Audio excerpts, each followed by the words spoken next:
your iPod? Everything. Everything? I mean, I've got a really eclectic range of music. So I suppose the stuff that went straight in when I first got an iPod was like U2 and the Rolling Stones, Jimi Hendrix, the Beatles, Radiohead. What's probably the most surprising thing in your iPod? Shakira? Shakira! Hips don't lie. Hips don't lie. They don't. They don't. Perfect. Let me tell you, hips do not lie. They do exactly what they say on the tin. Although people have been surprised by the amount of R&B on my iPod. Really? Yeah. Who do you listen to R&B like? Well, you know, like this sort of Jay-Z, Timbaland. Like, I love those guys. Yeah. People are surprised that I know the lyrics to Will Smith's Miami. You know the lyrics? I do, yeah. Hit me.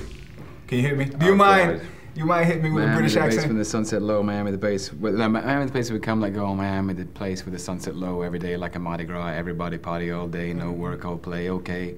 So we're sipping a little something to the rest of spiel. Me and Charlie at the bar running up a high bill, nothing less than nil. And we dress to kill. Every time they just pass, they be like, how will y'all feel me? All ages and races, real sweet faces, every different nation, Spanish, Asian, Indian, Jamaican, black, white, Cuban, or Asian. Right. I only came for 2 days of playing, but every time I come, I always wind up staying. This is the type of town I could spend a few days in Miami, the city that keeps the groove blazing. Nice, guys. Come on. Very cool. There you go. Very nice. What's the last movie that you watched or rented for fun? The Hunger Games. Oh yeah? Yeah. And you're a fan? I'm a fan. Yeah? Yeah. I did the whole thing with like the week before I read the book and and then I went to see the movie. I thought it was fantastic.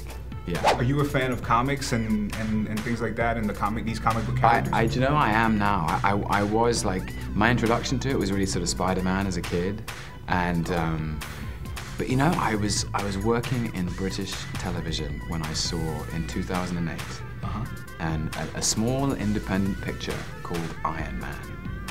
By yeah, a little tiny movie with Robert Downey Jr. and Jeff Bridges and Don Cheadle and Gwyneth Paltrow, directed by Jon Favreau. Yeah. And you know, I was not part of this world at all. I was you know, still back home in London, and I thought to myself, I'll probably never be in a film like that.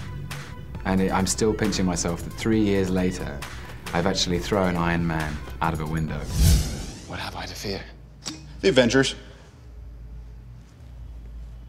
That's what we call ourselves, sort of like a team.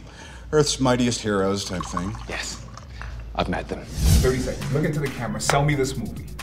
Okay. Not that it needs much selling. All right. Why do I have to go see the Avengers? Hit me. The world's favorite superheroes, Iron Man, Thor, Captain America, Hulk, Black Widow, Hawkeye, and Nick Fury, played by the world's biggest superstars. Robert Downey Jr., Chris Evans, Chris Hemsworth, Mark Ruffalo, Sam Jackson, Scarlett Johansson, and Jeremy Renner, teaming up for the biggest superhero movie of all time. Action, drama, and comedy rolled into one. It's more fun than should be allowed.